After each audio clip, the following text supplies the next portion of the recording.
देवाक्षर में आप सभी का स्वागत है। नमस्कार।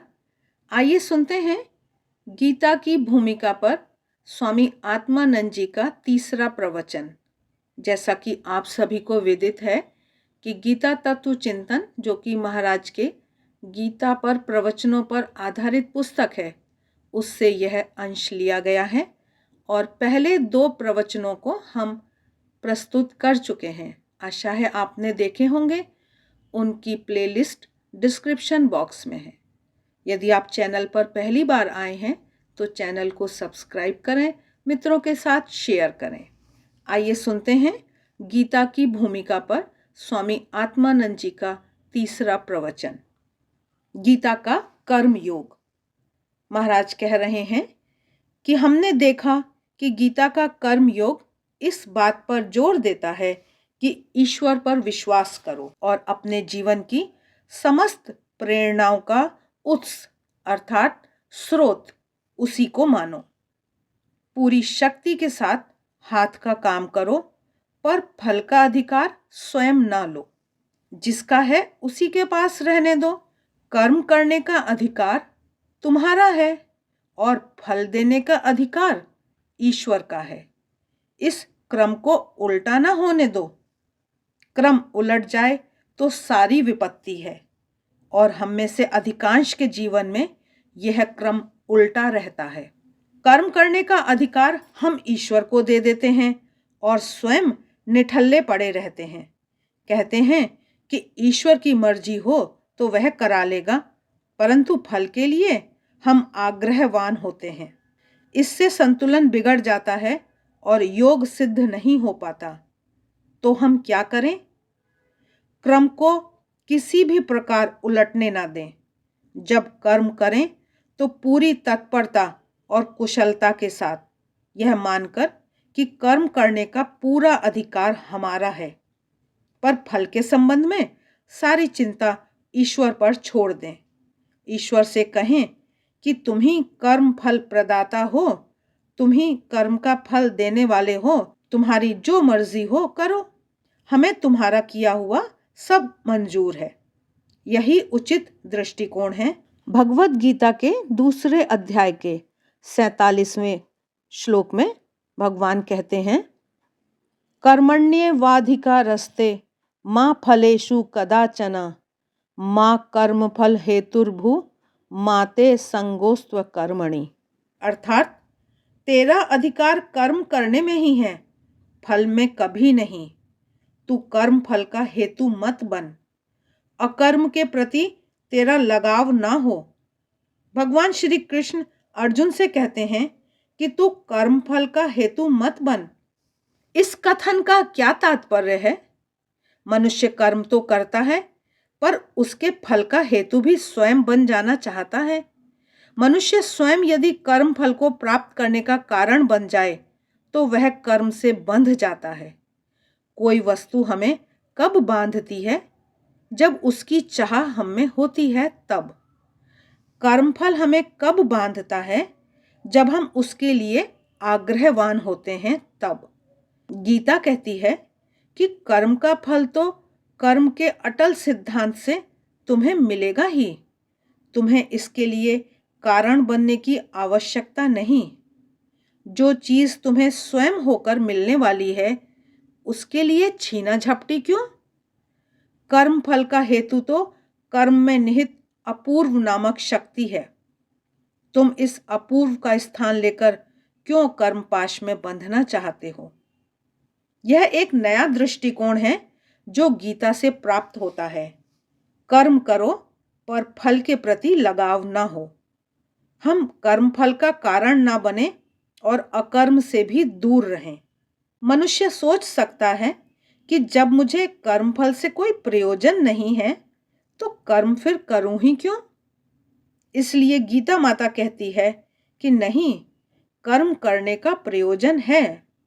बिना कर्म किए जीवन का चरम लक्ष्य नहीं प्राप्त होता। अतएव निष्क्रिय मत बनो, अकर्मण्यता से दूर रहो। कर्मों को भगवत समर्पित बुद्धि से करो। इससे कर्मों का विष सूख जाता है, खत्म हो जाता है।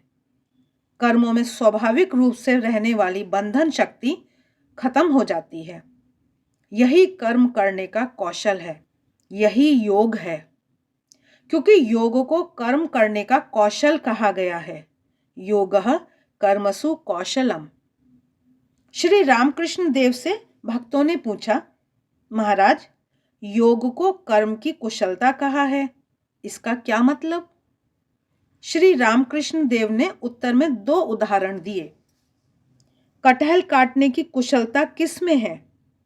इसमें कि हम कटहल तो काटें, पर इस प्रकार काटें कि उसका दूध हाथों में ना चिपक जाए। शहद के छत्ते से शहद निकालने की कुशलता किस में है?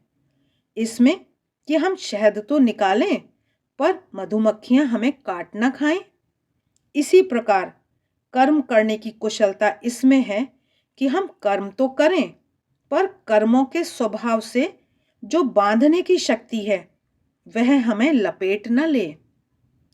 कर्मों में जो विष नैसर्गिक रूप से भरा है वह हमें विषाक्त ना कर दे, जहरीला ना कर दे।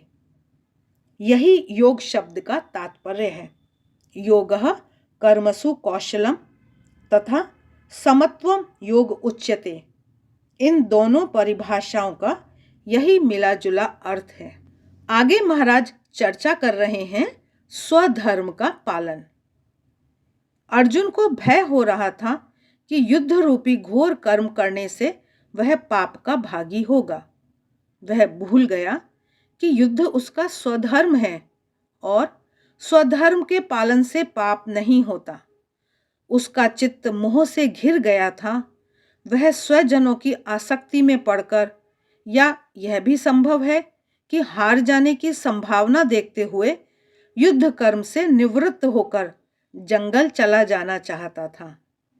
भले ही अर्जुन ने भिक्षा के द्वारा जीवन यापन की बात कही, पर भगवान श्री कृष्ण तो मनोवैज्ञानिक थे। वे मानव मन को पढ़ ले सकते थे। उन्होंने अर्जुन की दुर्बलता को भांप लिया और उसे बताया कि स्वधर्म को त्याग कर पर धर्म ग्रहण करने का क्या दुष्फल होता है। 3 अध्याय के 35वें श्लोक में भगवान श्री कृष्ण ने अर्जुन से कहा, श्रेयान स्वधर्मो विगुणः पर धर्मात् स्वनुष्ठितात् स्वधर्मे निधनम श्रेयः पर धर्मो भयावह। अर्थात, हे पार्थ, अच्छी तरह अनुष्ठित दूसरे के धर्म से गुण रहित भी अपना धर्म उत्तम है। अपने धर्म में मरना भी कल्याणकारक है। दूसरे का धर्म भय को देने वाला है। भगवान श्री कृष्ण अर्जुन को स्वधर्म में स्थित रहने के लिए प्रेरित करते हैं।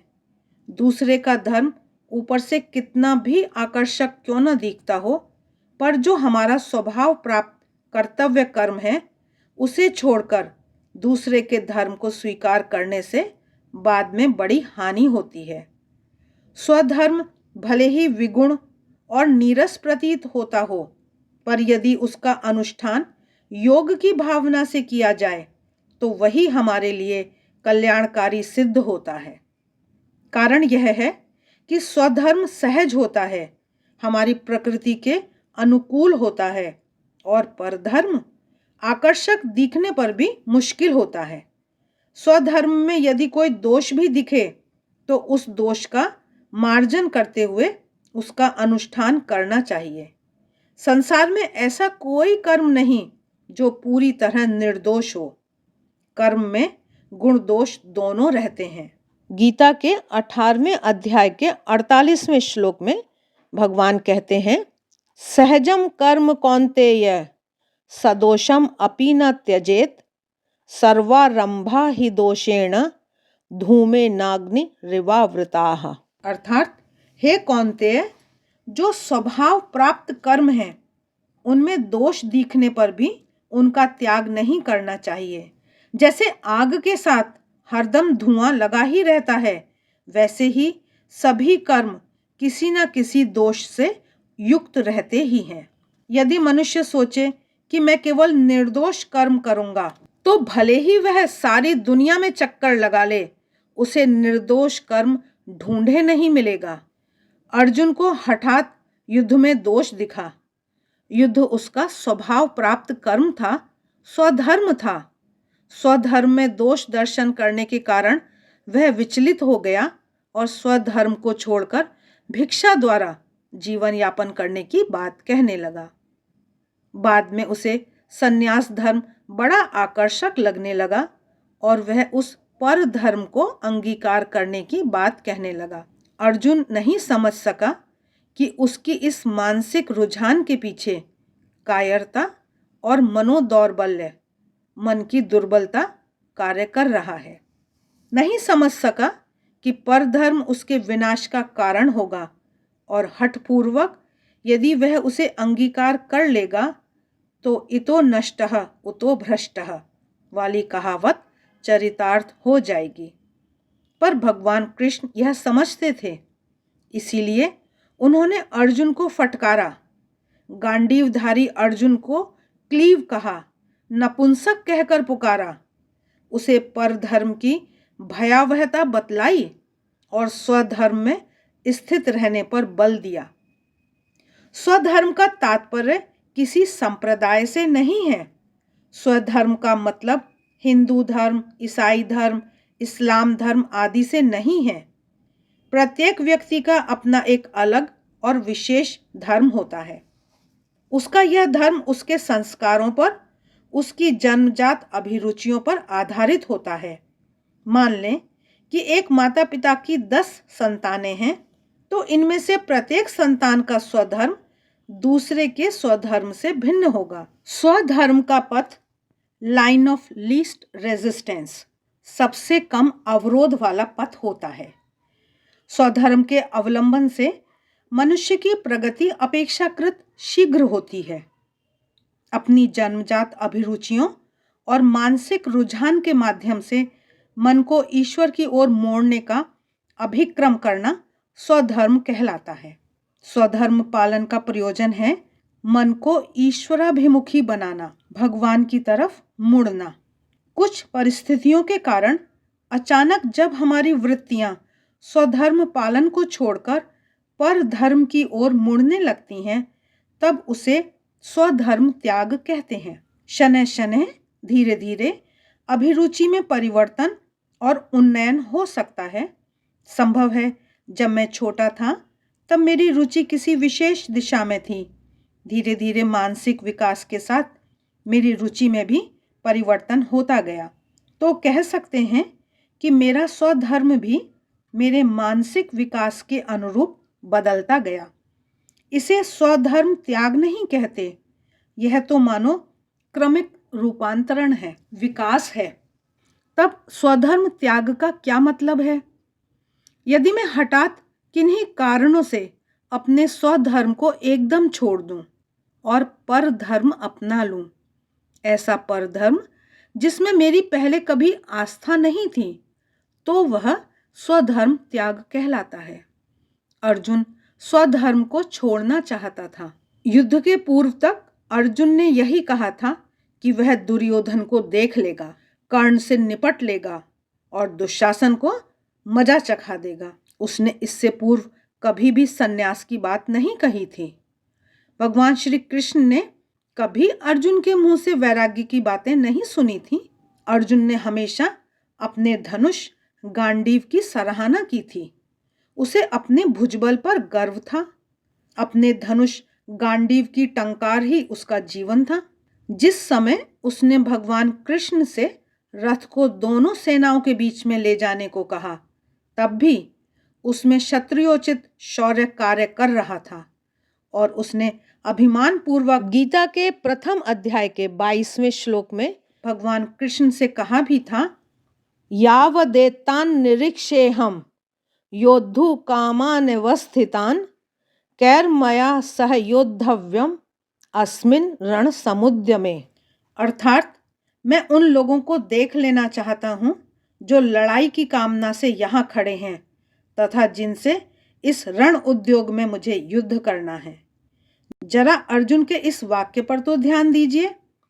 कैर्मया सह योद्धव्यम, मुझे किन किन के साथ लड़ना है, यानी अर्जुन तब युद्ध का आकांक्षी है, पर एक बार दोनों सेनाओं को देख लेने पर उसमें विषाद प्रवेश करता है। उसकी वृत्तियां हठात अचानक मोड़ लेती हैं और वह सन्यास की बातें करने लगता है। इसको स्वधर्म त्याग कहते हैं। यहाँ स्वधर्म का क्रमिक रूपांतरण या विकास नहीं है, बल्कि परिस्थितियों की चोट से उसका अचानक त्याग है।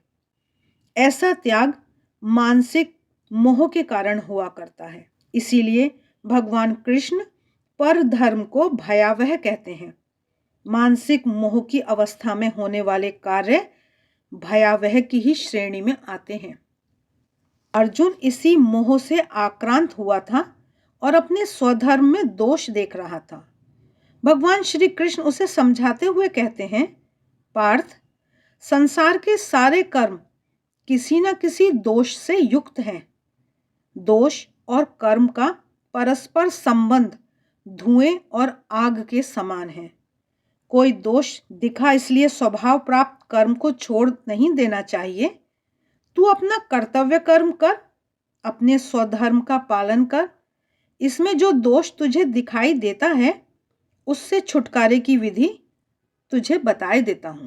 आगे महाराज बताते हैं कि भगवत समर्पण की भावना क्या है। भगवान कृष्ण ने अर्जुन को वह विधि बतलाई भी। विधि है भगवत समर्पित बुद्धि से स्वधर्म का अनुष्ठान करना। कर्तव्य कर्म पूरी तत्परता और कुशलता के साथ करते हुए फलाफल भगवान पर छोड़ देना। कर्तापन का भाव अपने ऊपर न लाद कर उसे भगवान पर लाद देना। विकर्म और अकर्म से अपना बचाव करते हुए कर्तव्य कर्मों को ईश्वर की पूजा मानते हुए करना। यहाँ पर एक प्रश्न उठाया जाता है, वह यह है कि एक ओर तो कहा जाता है कि सब कुछ ईश्वर की प्रेरणा से होता है, और दूसरी ओर यह कहा जाता है कि विकर्म और अकर्म से अपना बचाव करो। अगर सभी कुछ ईश्वर की प्रेरणा है तो विकर्म और अकर्म भी ईश्वर प्रेरित हैं। उनसे बचने की फिर कोशिश क्यों की जाए? क्यों न यही मानकर चलें कि दुष्कर्म भी ईश्वर ही कराता है? इसका उत्तर यह है कि वह स्थिति बहुत ऊंची है जब भला और बुरा, शुभ और अशुभ सभी कुछ ईश्वर की प्रेरणा मालूम होता है। सामान्य अवस्था में ऐसा तर्क गड्ढे में ले जाने वाला होता है। आज हमें ईश्वर में विश्वास नहीं है, इसलिए हम ऐसा कुतर्क करते हैं।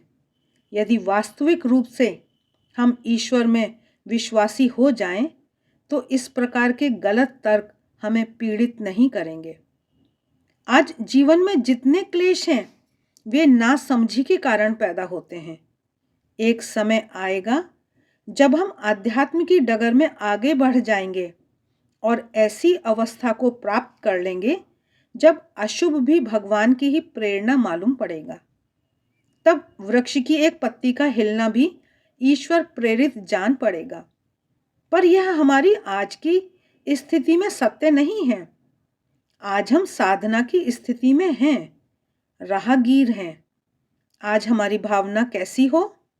यही कि जो कुछ मुझसे दुष्कर्म हो जाता है या कुविचार मन में उठता है वह मेरे अहंकार से प्रेरित होता है, और जो कुछ अच्छा होता है वह ईश्वर की कृपा से होता है। यदि हमसे कुछ बुरा हो गया तो पश्चाताप करने के लिए हम प्रभु से निवेदन करें, हे प्रभु, ऐसा मुझसे और कभी ना हो, ऐसी मेरी कुवृत्ति ना हो, तुम मेरी अशुभ वृत्तियों को दूर कर दो, मैं तुम्हारी शरण आया हूं, मुझ पर कृपा करो। इस तरह से शरणागत भाव चित्त के विक्षेप को धीरे धीरे दूर करता है और मन की एकाग्रता में सहायक होकर हमें योगारूढ़ बना देता है। परंतु यहाँ फिर से एक प्रश्न पूछा जा सकता है। ठीक है, हमने समझ लिया कि शरणागत भाव साधक को अध्यात्म के पथ पर ऊंचा उठा ले जाता है, पर यह कैसे सध सकता है कि जो कुछ भी हम करें उसे ईश्वर समर्पित कर दें? उत्तर में हम कह सकते हैं कि ईश्वर का सतत स्मरण चिंतन करने से यह भाव सध जाता है। इस पर फिर प्रश्न उठा कि भगवान का निरंतर स्मरण भला कैसे किया जा सकता है? अगर हम हिसाब करते समय ईश्वर का स्मरण करें तो क्या हिसाब में गड़बड़ी नहीं हो जाएगी? आप तो गीता का हवाला देते हुए कहते हैं कि योग कर्म करने की कुशलता है। तो इस प्रकार काम करते हुए अगर ईश्वर का स्मरण चिंतन किया जाए तो क्या उससे कर्म में अकुशलता नहीं आएगी? कोई कह सकता है कि यदि मैं साइकिल पर बाजार जाते हुए ईश्वर का स्मरण करने लगूं तो क्या कोई दुर्घटना नहीं हो जाएगी? भक्तों ने श्री रामकृष्ण से पूछा था, महाराज, हर समय कार्यों के बीच ईश्वर का चिंतन कैसे किया जा सकता है? ठीक है कि कुछ कर्म ऐसे होते हैं जब कहा जा सकता है हाथ से काम मुंह से नाम, पर जिस समय हम बुद्धि से कर्म में लगे होते हैं तब ईश्वर का चिंतन कैसे हो सकता है? इस प्रश्न का उत्तर श्री रामकृष्ण बहुत सुंदर तरीके से देते हैं।